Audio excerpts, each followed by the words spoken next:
स्वागत छ बत्ती न्युजमा। नमस्ते। आज एन्डाले आयोजना गरेको यो होली हङ्गामा कार्यक्रममा पिआरको टिम पनि आएको छ। पिआरको सुटिङ कार्य चाहिँ सम्पन्न भएको जानकारी हामीले पाएको छौँ। आज यहाँ के गरिँदैछ, अब आउने दिनमा पिआरको अब फर्दर अब के गर्नेवाला हुनुहुन्छ? अब आज यहाँ एन्डाले जुन आयोजना गरेको छ होली प्रोग्राम होइन, हाम्रो रञ्जित शाह मार्फत खुसी लाग्यो यहाँ जोइन हुन पाउँदा। र हाम्रो टिमले एउटा पिआर भन्ने मुभी बनाएका छौँ होइन, जसमा रञ्जित शाह, हाम्रो सन्तोष तिवारीजी, लक्ष्मण सापकोटा, गणेश केसी, हाम्रो प्रदीप दाहालहरूले मिलेर बनाउनु भएको छ। मैले निर्देशन गरेको छु। त्यो पिआर फिल्मको चाहिँ जुन टाइटल ट्र्याक छ जसलाई मानस राजले सङ्गीत गर्नुभएको छ, गाउनु भएको छ मानस र हाम्रो समीक्षा अधिकारीले होइन, त्यो गीतको चाहिँ हामी आज पहिलोचोटि अडियो लन्च गर्दैछौँ यही होली एन्डाको होली कार्यक्रम मार्फत, जसमा चाहिँ हाम्रो पिआरका सम्पूर्ण टिमले नाच्ने प्रोग्राम रहेको छ, मानसजीले गाउने प्रोग्राम रहेको छ। अनि होलीको साथसाथै पिआरका चिजहरू पनि आज सार्वजनिक गर्न पाउँदा खुसी चाहिँ लागिरहेको छ। अब यो होली हङ्गामा सकिएपछि अब यहाँहरूको अब नेपालको पनि सुटिङ कार्य को लागि यहाँहरू नेपालतर्फ प्रस्थान गर्दै हुनुहुन्छ वा फर्दर अरू पनि केही कामहरू बाँकी छ पिआरको?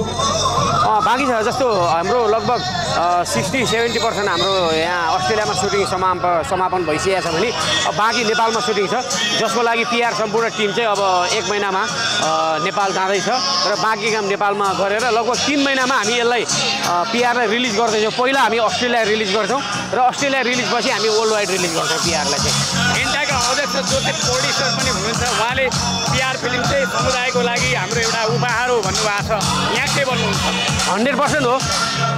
रञ्जितजीहरू जुन लागेर बनाउनु भएको छ, यो टिमले बनाउनु भएको छ होइन, उहाँहरूले एउटा उपहार स्वरूपै अस्ट्रेलियालाई निर्माण गर्नुभएको छ पिआरलाई। खुसी लागिरहेछ र जसमा म सहभागी हुन पाउँदा मलाई पनि गर्व लागिरहेको छ। पिआरमा नयाँ कलाकारहरूलाई यहाँले चाहिँ काममा लगाउनु हुँदाखेरि यहाँलाई कतिको असजिलो भयो, कतिको सजिलो भयो, कस्तो अनुभव गर्नुभयो? यहाँले त एकदम प्रोफेसनल एकदमै सेलिब्रिटीहरूलाई पहिले सिनेमामा लिनुहुन्थ्यो, सिनेमा खेलाउनुहुन्थ्यो, यसपालि सबै अस्ट्रेलियाकै लोकल कलाकारहरूलाई लिनुभएको छ पिआरमा। कतिको अप्ठ्यारो कतिको भयो?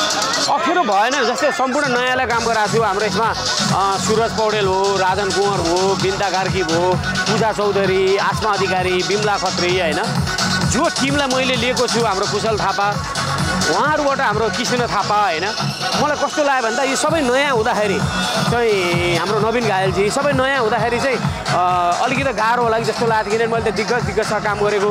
तर उहाँहरू यति ट्यालेन्ट रहेछ कि मलाई दिग्गजहरू छ भन्दा उहाँहरूसँग काम गरेर सजिलो लाग्यो।